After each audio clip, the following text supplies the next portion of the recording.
Damn it. ఏంటిటా కుండబద్దలు కొడతా అత్త. నమస్కారం, కొండబద్దల ప్రేక్షకులకి స్వాగతం. నేను గౌతమ్ కాటా.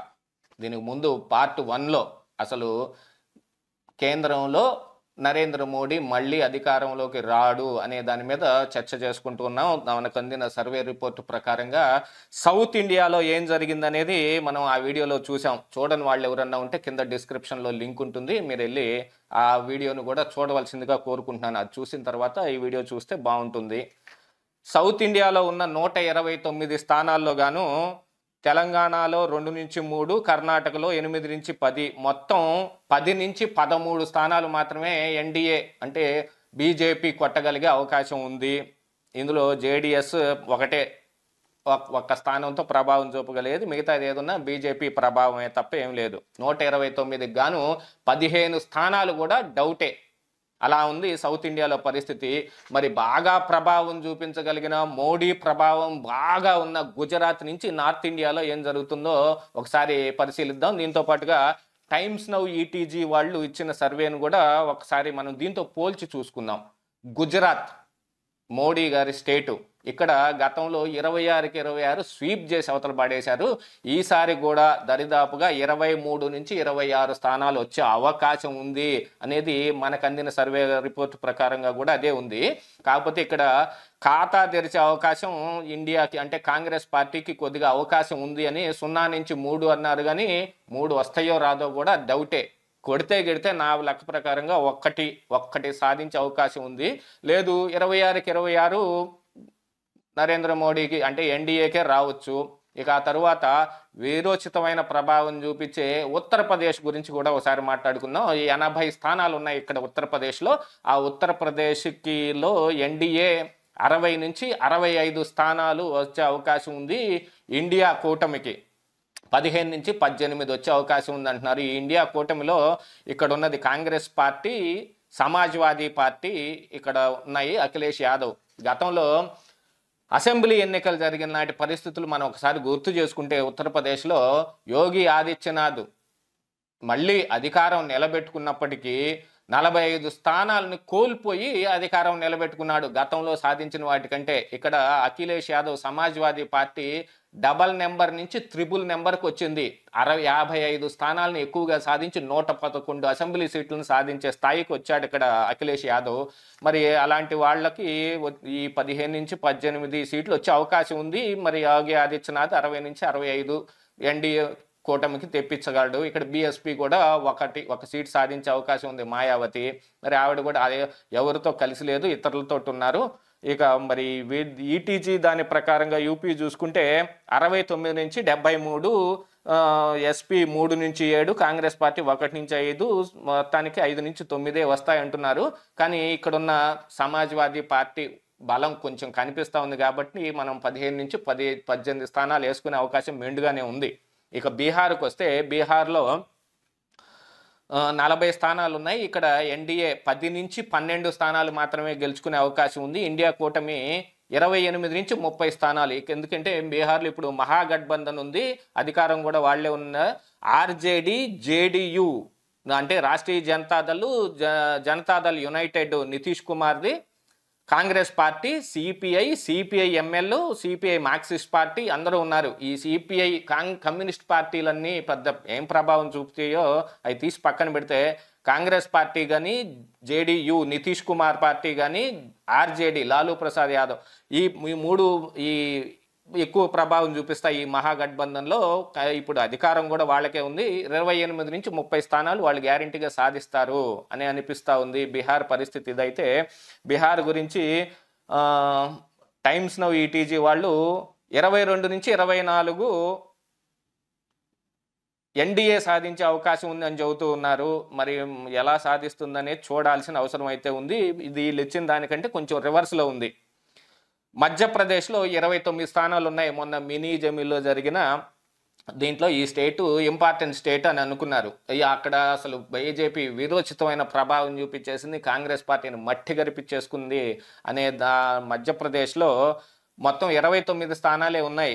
అంటే ప్రభావం 29 ఆంధ్రప్రదేశ్ రాష్ట్రం కంటే 4 ఎక్కువ, అంతే ప్రభావం ఉంది. అందులో కూడా ఎన్డీఏ 20 నుంచి 25 స్థానాలు, ఇండియా కూటమి 4 నుంచి 5 స్థానాలు సాధించే అవకాశం ఉందనేది కాంగ్రెస్ పార్టీ.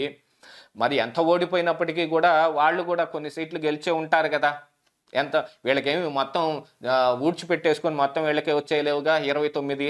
అందుకని బేజర్ స్థానాలు 20 నుంచి 25 వచ్చే అవకాశం ఉంది. ఇది కొంచెం నమ్మే విధంగానే అనిపిస్తూ ఉంది. ఇక మహారాష్ట్రలో 48 అసలైంది మహారాష్ట్రే ఇక్కడ తీసుకోవాల్సింది. ఇందులో శివసేనను 2గా చీల్చేశారు బీజేపీ వాళ్ళు. ఇక ఆ మాట అంటే బాగోదు కానీ వాళ్ళ ప్రోద్బలంతో జరిగింది అది. ఇక్కడ షిండే శివసేన, ఉద్ధవ్ థాకరే శివసేన 2 ఉన్నాయి, చెరుకో దాంట్లో ఉన్నారు. ఎవరు ఎంత ప్రభావం చూపిస్తారని అంటే శివసేన గుర్తుకైతేనో మరే దేనికైతేనో ఇక్కడ షిండే వర్గానికే ఎక్కువగా వాళ్ళకి అవకాశం ఉంది అనిపిస్తుంది. కానీ పార్టీని మూలాల్లోంచి వచ్చిన వ్యక్తి ఉద్ధవ్ థాకరే కాబట్టి ఆయనకు కూడా ప్రభావం ఉంటుంది.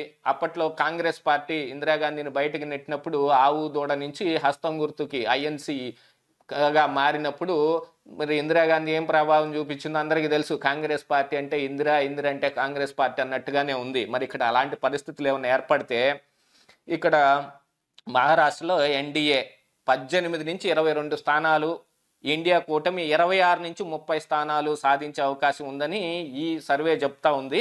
దీంతో మరి వాళ్ళు ఏం చెబుతున్నారు, ఇన్ టైమ్స్ నౌ ETG వాళ్ళు 28 నుంచి 32 NDA, 15 నుంచి 19 ఇండియా కూటమి, అదర్స్ 1 నుంచి 2 అని అంటున్నారు.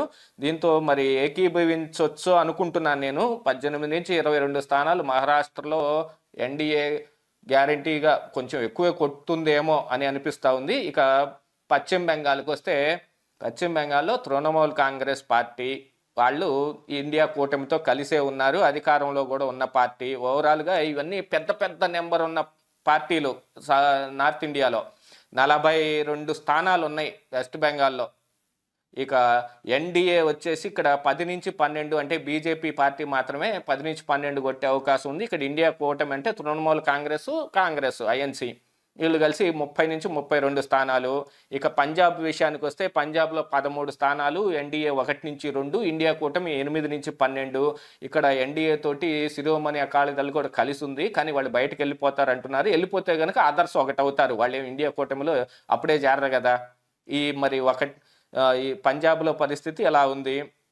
ఇక్కడ ఆప్ కాంగ్రెస్ పార్టీ ఇండియా కూటమిలో కలిసి ఉన్నాయి కాబట్టి వీళ్ళు ప్రభావం చూపిస్తారు. ఒడిశాలో 21 ఉన్నాయి. అసలు మాట్లాడుకోవాల్సిన పార్టీ ఇక్కడ BJD, నవీన్ పట్నాయక్ పార్టీ, బిజు జనతాదళ్.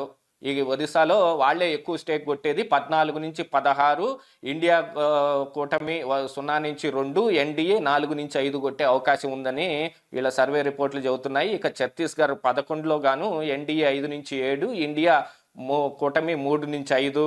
జార్ఖండ్ ముక్తి మోర్చా పార్టీ తోటి మహాగఠబంధన్ ఏర్పాటు చేసుకున్న జార్ఖండ్లో ఇండియా కూటమి 5 నుంచి 7 మాత్రమే కొట్టే అవకాశం ఉంది. ఎందుకంటే వాళ్ళు ఆల్రెడీ గవర్నమెంట్లో ఉన్నారు, ఆయన మీద కొంచెం ఏయో గీసులన్నీ ఉన్నాయి, ఏదన్నా ప్రభావం చూపుతుందేమో అని అనుకున్నారేమో. అందుకని 5 నుంచి 8 ఇండియా కూటమి కొడుతుంది.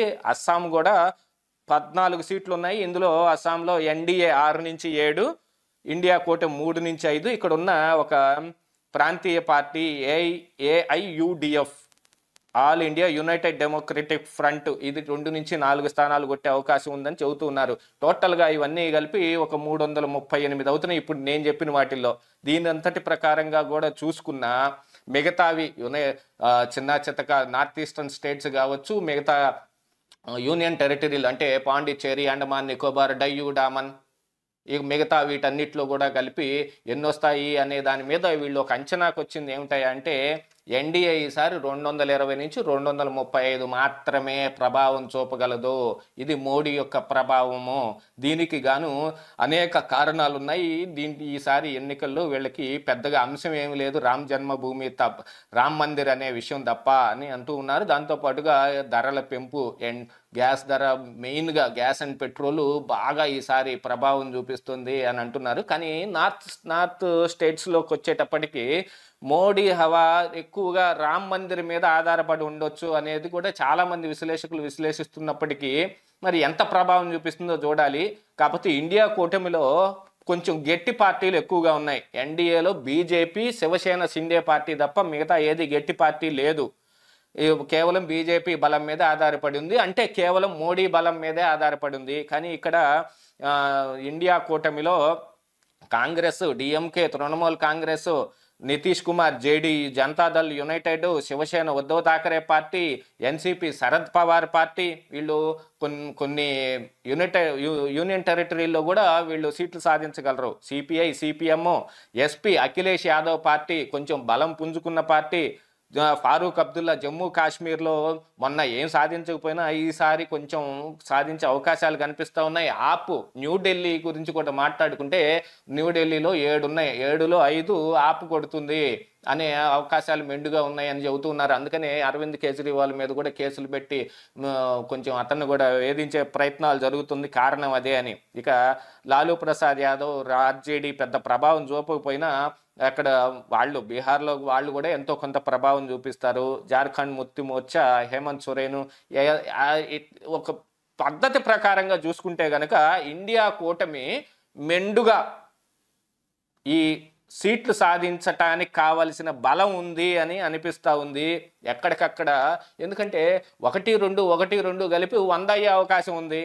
అట్లాగనే ఇప్పుడు బీజేపీ తను సొంతగా సాధించటమే తప్ప వేరే ఎవరి సహకారం ఏడ లేదు. దానికోసమే అదర్స్లో ఉన్న వైఎస్ఆర్ కాంగ్రెస్ పార్టీతో కానీ, టీడీపీతో పొత్తుకు కానీ, లేకపోతే బిజు జనతాదళ్తో కానీ, ఏఐడిఎంకేతో కానీ మళ్ళీ మంతనాలు జరిపే ప్రయత్నాల్లో ఉన్నారు అనేది ఇక్కడ కనిపిస్తూ ఉంది. ఓవరాల్గా వీటన్నిటినీ మీకు స్క్రీన్ మీద నెంబర్స్ చూపిస్తాను. లేదు మీకు ఇది డైరెక్ట్గా ఈ పీడిఎఫ్ కావాలి అని అనుకుంటే మనది కొండబద్దలు వాట్సాప్ ఛానల్ ఉంది. దాంట్లో వాట్సాప్ ఛానల్లో మీరు నన్ను ఫాలో అయ్యి అందులో ఉన్న ఈ పెద్ద పేజీల పీడిఎఫ్ని డౌన్లోడ్ చేసి కూడా చూసుకోవచ్చు. ఓవరాల్గా చూస్తే మోడీ అధికారంలో నిలబెట్టుకోవటం, మళ్ళీ అధికారంలోకి రావటం అనేది కొంచెం కష్టమేమో అన్నట్టుగా ఈ నెంబర్స్ ప్రకారంగా కనిపిస్తూ ఉంది. కానీ ఏం చేస్తారు, ఈ 4 నెలల్లో పరిస్థితులు ఎలా మారతాయి అనేది కూడా చూసుకుంటే దాని ప్రకారంగా మోడీ ఉంటాడా ఉండడా అనేది ఇట్టే తేటతెల్లం అయిపోతుంది. కానీ ఇక్కడ ఉన్న నెంబర్స్ ప్రకారంగా ఈసారి కాంగ్రెస్ పార్టీ అంటే ఇండియా కూటమితో కాంగ్రెస్ పార్టీ ఏమన్నా ఇతరులను కలుపుకొని ఏమన్నా వస్తుందా? దాంట్లో చంద్రబాబు నాయుడు లాంటి వాళ్ళు ఏమన్నా నిజంగానే 20 సీట్లు సాధిస్తే మళ్ళీ ఏదన్నా ఆ కూటమికి కన్వీనర్ అయ్యి కానీ మరీ ఏదన్నా విషయాల్లో కానీ చేసుకొని బిజు జనతాదళ్ని కలుపుకొని వీళ్ళే కొంచెం దగ్గరగా ఉన్నారు కాబట్టి అధికారంలోకి వచ్చారంటే ఇక మోడీ హవా అయిపోయినట్టే. ఇంకా ఇదే లాస్ట్ పిఎంగా ఉండిపోతాడు. ఇదే ఈరోజు కుండబద్దలు.